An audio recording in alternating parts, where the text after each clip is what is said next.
Pemirsa, jika sepatu Anda rusak, jangan cepat-cepat dibuang ya. Sepatu yang dibuat dapat dikategorikan sebagai limbah yang sulit terurai.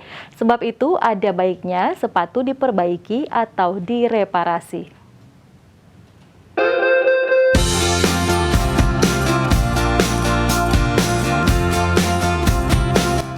Sepatu adalah salah satu benda yang hampir selalu kita gunakan dalam melakukan aktivitas sehari-hari. Sebab itu perawatan atas benda pelindung kaki ini sangatlah penting. Malahan terkadang meski sudah ada kerusakan yang membuat sepatu tidak bisa dipakai lagi, kita tidak rela untuk membuangnya karena ada kenangan tersendiri.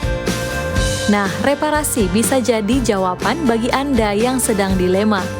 Bahkan sepatu Anda dapat kembali seperti baru. Kami menerima cuci sepatu fresh itu luar dengan daerah sini, ya. Cuci deep itu luar dalam, baik outsole maupun insole. Nah, kami juga menerima pengleman bagi yang sepatunya kayak buka-buka itu dilem. Nah, ada lagi juga jasa yang dinamakan annealing, yaitu memutihkan dari kayak begini kan warnanya ini kan agak berkrem kan kuning itu. Nanti kita kasih adalah obatnya untuk kita memutihkan begitu. Ini sementara tahap pertama pemutihan itu namanya annealing.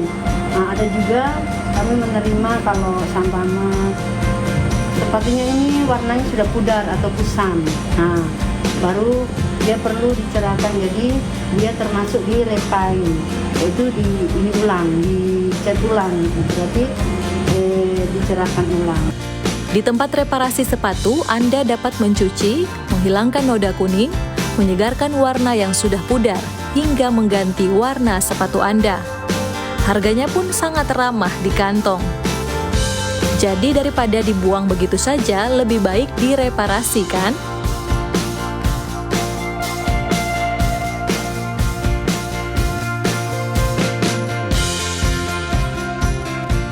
Dengan begitu, kita juga sudah berpartisipasi dalam pelestarian lingkungan.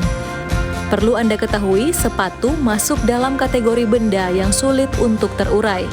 Sepatu kulit misalnya, membutuhkan waktu hingga 40 tahun baru bisa terurai.